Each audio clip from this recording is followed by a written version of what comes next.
Welcome back to another linear equations video. This one's finding the full equation of a straight line on a graph. Let's take a look.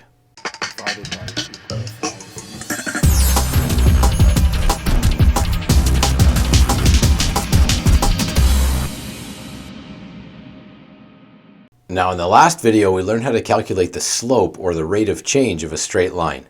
And the only other characteristic that we need to be able to define a straight line is something called the initial value. And we're going to call it the y-intercept. And the term y-intercept is a bit of a giveaway here. What we're talking about is the point where a straight line crosses over that y-axis. And if we know the slope and the y-intercept, then we've got all the information we need to be able to tell any line apart from any other that could possibly exist. So when we talk about the equation of a straight line, we're talking about a way to define a line and differentiate it from any other line on the Cartesian plane. So an equation is going to use a combination of the slope and the y-intercept to describe exactly what a straight line looks like. Now when I say we're defining or describing a line, it's the exact same thing as if we were asked to define or describe the word desk. You would probably say it's got 4 legs, a flat horizontal surface to work on. You would describe it for me. Well, we can do the same thing about a straight line. You could tell me how steep the line is and whether it's increasing or decreasing on the graph. And then you'd be able to tell me how high up or how low down the line crosses the y-axis. And once you've done that, you've defined or described the line perfectly. So the format for writing the equation of a line looks exactly like this. And we read that y equals ax plus b. And you know from the last video that a represents the slope, and I'm telling you right now that b represents the y-intercept. So if a represents the slope and b represents the y-intercept, what are the x and the y doing in that equation? Well, x and y are just holding the place of coordinates of any point that might lie on the line that we're talking about. And actually that comes in pretty handy because if x and y represent the coordinates of any point along the line, then we could plug in a set of coordinates to an equation and see if a point lies on a line or not. You're going to see that in the example at the end of the video. But what you need to know for now is that the a in the equation gets replaced with the slope of our line, the letter b in the equation gets replaced with our y-intercept, and the x and the y, those stay as variables. They stay x and y. So how do we use the equation of a line in a question? Well, here goes one pretty common example. If I were to tell you that a line passes through the points 7 and negative 8 on the Cartesian plane, you could probably picture that pretty well. Now, if I also told you that the same line has a slope of negative 2, you know that you're talking about a line that passes through that set of coordinates with a descending slope on the graph. But if I asked you exactly what is the y-intercept of that line, or if I asked you what's the equation of that line, you'd be able to find that pretty easily. And here's how it goes. The first thing to do is always to write out the format of the equation, and you know that's y equals ax plus b. Now I just told you the slope was negative 2, so you're going to go ahead and plug that in where you see a, and I told you that x and y were 7 and negative 8. So where you see x, you replace it with 7. Where you see y, you replace it with negative 8. And since we don't know the y-intercept, that's b, we're going to leave the b as a variable. And to solve for the y-intercept, all I need to do is carry out my operations and isolate that variable.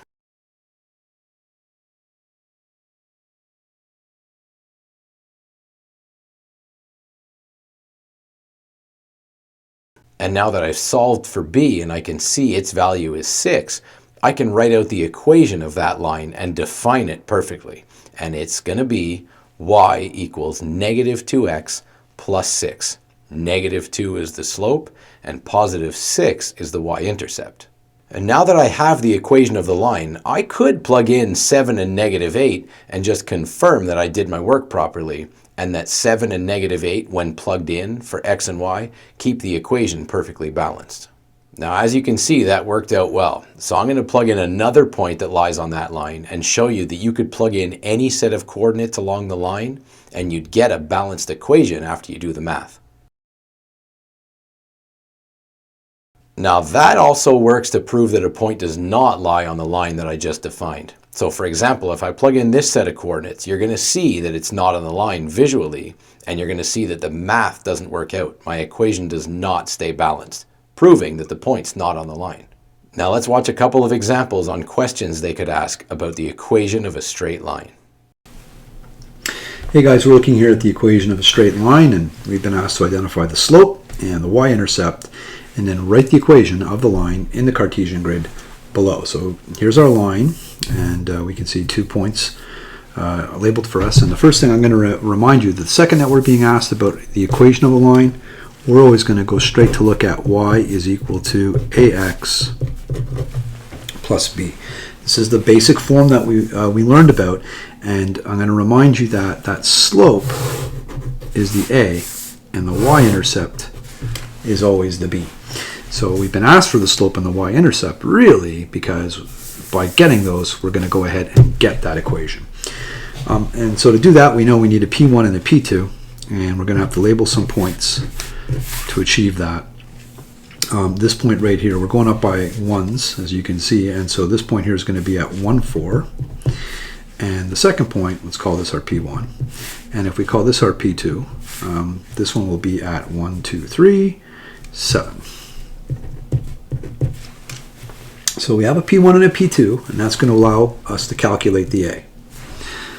So A is equal to y2 minus y1 over x2 minus x1, which is equal to 7 minus 4 over x2, 3 minus 1.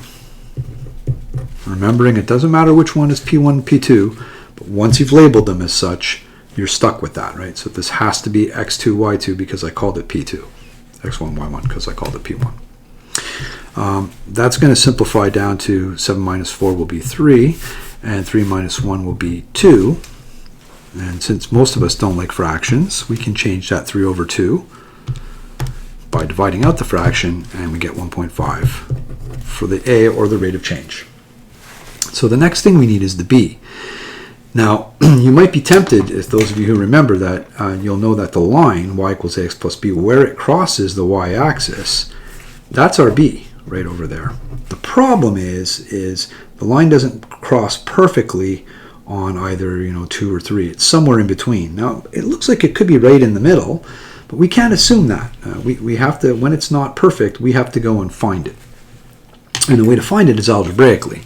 So I go back to my basic equation of y is equal to ax plus b, and since I'm looking for the b, you'll notice here I have 4 variables, a y, an a, an x, and a b, 4 variables. If I want one of them, I need values for the other 3. And that's the way algebra works, right? If you want one letter, you need all the other letters given to you. And so I want that b, I need a y, an a, and an x. Now I know the a, because I already got it. The question then becomes, where am I going to get this x and this y from? Well, you have a choice. You could either use this x and this y, or you could use this x and this y. And both will work for you, but the thing is you have to make a decision. You can't use this x with this y or this x with this y. They have to go together as an ordered pair. Generally, as a rule, I always use my P1. So you can do that or not, it's up to you. But if you always use the same thing consistently, it decreases the chance of you making a mistake, and should make your work easier. But I'll go ahead and solve this one right now. So y is your 4, is equal to a, which I know is 1.5, x is a 1, plus b. So there's the statement y, right? Substitution, put that 4 in for the y, 1.5 for the a, and 1 for the x, the 1 and the 4. Now I'm going to solve for the b. So 4 is equal to 1.5 times 1 is 1.5. Now I have to subtract 1.5 from both sides. And when I do that, 4 minus 1.5, I'm going to get 2.5 for the b. So the last thing is to put it all together. We can't just stop there because they've asked us to write the equation. So the equation has got to be in this form again, y is equal to ax plus b form. But keep in mind, we found that a, And we found that b. So we can rewrite that now as y is equal to 1.5x plus 2.5 for the b. Hey guys, this is equation of a straight line question number 2. Identify the rate of change and initial value in the word problem below, and then write the rule for the linear relation. So a couple of things before we start. The words rate of change, we know that that's code for the a. So in y equals ax plus b, rate of change is a. Initial value, we know that is code for the b. And we know the rule is y equals ax plus b. So we're looking for information from the word problem that follows that's going to indicate a rate of change or an initial or starting value. So let's have a quick look at it. It says an Olympic-sized swimming pool, when filled, contains 2,500,000 liters of water.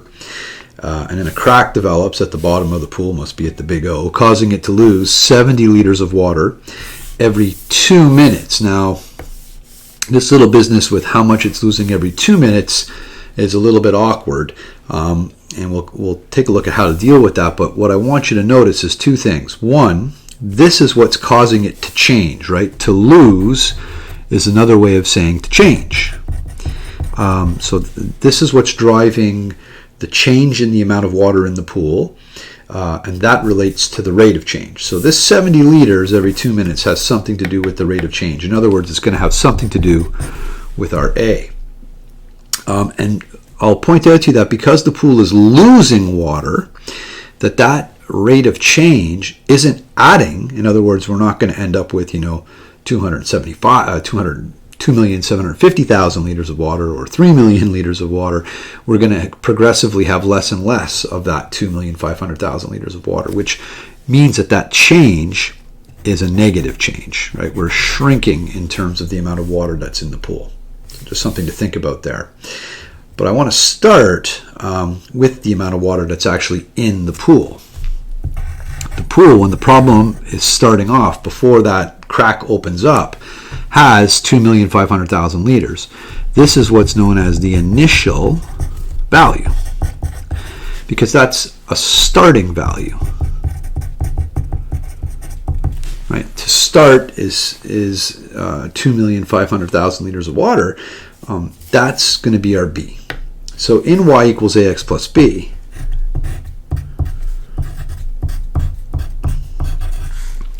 we already know our b. Our b is at 2,500,000 liters. That brings us to the issue of the rate of change. Now, typically, we know over here, typically speaking, we don't kind of measure how things change every 2 minutes. We tend to think about how much it changes every minute. So if we analyze the rate of change really quickly, they've kind of hidden it on us in this problem. What we know is that we're losing 70 liters per 2 minutes. And when we're doing rates of change, we don't want them measured in 2 minutes or 2 hours or how much it changes every 2 years. We want to know per year or per minute or per second or per single unit measurement of time. And so 70 liters per 2 minutes, we know that works out to, if we go 70 divided by 2, we know that comes to 35 liters per minute. And we know we're losing that 35 liters per minute, as I said, because of the notion of a loss. In other words, shrinking or the value going down. And so now we're ready to plug in our A and our B into our formula. It's pretty straightforward at this point. We're going to write Y. So the amount of water that is in the pool at any given time will depend on how much time goes by. And we know that we're losing 35 liters for every minute that goes by, but that we started out with 2,500,000 liters. Just quickly remembering that the amount of water in the pool depends on how much time has passed. The amount of water in the pool depends upon, so that's the dependent, how much time has passed. And as I manipulate the amount of time that passes, 1 minute, 2 minutes, 3 minutes, 100 minutes, that will affect how much water remains in the pool. And you can see that I'm going to subtract from that 2,500,000, 35 liters for every minute that goes by. And that's a real basic word problem with a rate of change and an initial value. Hey guys, welcome to identifying the equation of a line from a word problem number 3. This is an interesting question. We're being asked for the same thing as we were kind of in number 1 and 2. We want the rate of change, which I will remind you again is the A, and we need the initial value, which I'll remind you again is the B, and we need that from the word problem below, and then of course at the end we have to write the rule for that linear relation, which is a fancy way of saying, hey, you tell me what y is equal to ax plus b is going to look like from this particular word problem for this particular line. Now, in the first problem, we had 2 points that were given to us on a graph. And in the second problem, they kind of told us the slope and they told us an initial value. This is a slightly different version. It's actually a little bit more like the first one. Let's have a read and I'll show you. Enoch jumps from a plane while skydiving. Good place to jump from when you're skydiving. 120 seconds after jumping, his altitude is 7,640 meters. So he falls for 120 seconds and he's at that height. His altitude is then 750 meters, so he's at this new height over here above the ground after falling for 250 seconds. So the further he falls, obviously, the less altitude he will have, right? So as he drops from the airplane, his altitude is decreasing, and that altitude is decreasing as time progresses, as time is moving on. So what we kind of have to figure out are two things first. We know at some point we need 2 points if we're going to calculate A, and we don't have his initial height. Nowhere here does it say how high that airplane was flying, to begin with. We don't know what that measurement was at the start when he first jumped. We only know these 2 other points somewhere along the way as he was falling. So what that is, or what these are ordered pairs. These are actually coordinates. If you remember in the first problem, you had something like this. You had a graph with a line with a couple of points in it, and we read the x's and y's off those points in order to calculate our A. Well, this time, instead of giving us the points with a graph, like they did in question 1, they've gone ahead and given us the points in words. So if you watch really carefully, you'll notice that this first sentence here says, okay, he's falling for 120 seconds, and his height is 7640 in terms of meters. So at 120 seconds, his height is 7640. Now the question is, which one's an x and which one's a y? Well, you have to think about which one is dependent. Remember that the dependent is always the y. Well, think about it. His height, his altitude, depends upon, this number depends on how far he falls. This one depends. It is the dependent. His altitude depends on how long he's been falling. So that number right there is going to be the y. And the 120 seconds is the x. And a little hint here, time almost always is an x. So the second piece of information, you've got to be careful because the sentence, grammatically, just in terms of the English language, they've reversed the information, but the pattern remains the same. His altitude is 750 after falling for 250 seconds. So when we go to set up our second ordered pair, it's very important you remember to keep them in the same order. X over here, or x1, y1, I want you to remember that x was time, and we know that the altitude is the dependent variable. So which of these 2 numbers is the altitude? They gave it to me first in the sentence. Just because it comes first in the sentence doesn't mean it's first in the ordered pair, right? Remember that the altitude we've decided is the dependent variable, just like it was over here. So this is my y. And the time is still my x, 250. So that I could label as x2 and y2. Now what does this allow me to do? This allows me to calculate my A. Remember that A is equal to y2 minus y1 over x2 minus x1. And so now with some basic calculations, we can calculate the rate of change. Let's see what happens. So 750 minus 7,640 will be the top of the fraction, y2 minus y1, over x2, 250 minus 120. So come over to the calculator and we'll go 750 minus 7,640. And when we do that, we get negative 6,890.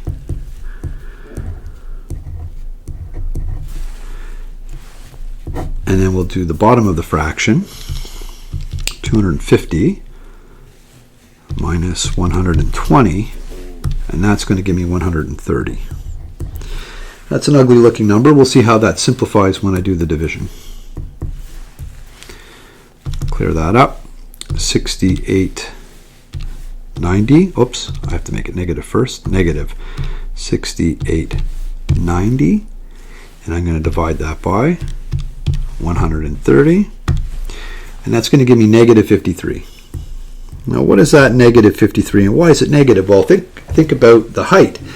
Remember, his altitude is shrinking, right? He's getting closer to the ground, so the distance he is from that ground is going to be getting smaller as time goes forward. It makes sense that we have a negative rate of change because we're considering his altitude from the ground. I mean, at some point he's going to hit zero. Hopefully his chute opens first. So we've got our A. There it is, fully rendered. And now we need to figure out our B. So in the equation now, to get the B, since we don't know how high that airplane was when he jumped out, we have to find it algebraically. And the way the equation sets up is we start off again with our master equation, y is equal to ax plus b. And keep in mind, we know the a. So if we have an x and a y, we could solve for b. Well, where are those x's and y's going to come from? Well, they could come from here, or they could come from here. You have to choose which of these 2 points, either your P1 or your P2, and plug one of them into that equation over there. So I'm going to use my P1.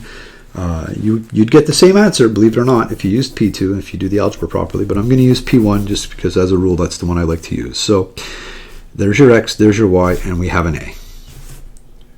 X, y, a. So y first. So what's that y? 7640 is equal to a, which we figured out is negative 53. We know the x is 120. And at the end is plus b. So now we have to simplify this equation over here. We're going to do this multiplication first. So negative 53, it's already in my calculator. I'm going to multiply that by 120 and hit equals. And that's going to give me negative 6,360. So I rewrite the equation, but now instead of that product over here, I'm going to write down the actual value of it, which is negative 6,360 plus b. Now I'm trying to isolate my b. So this negative 6,360 is kind of being taken away from my b, so I'm going to add it to both sides.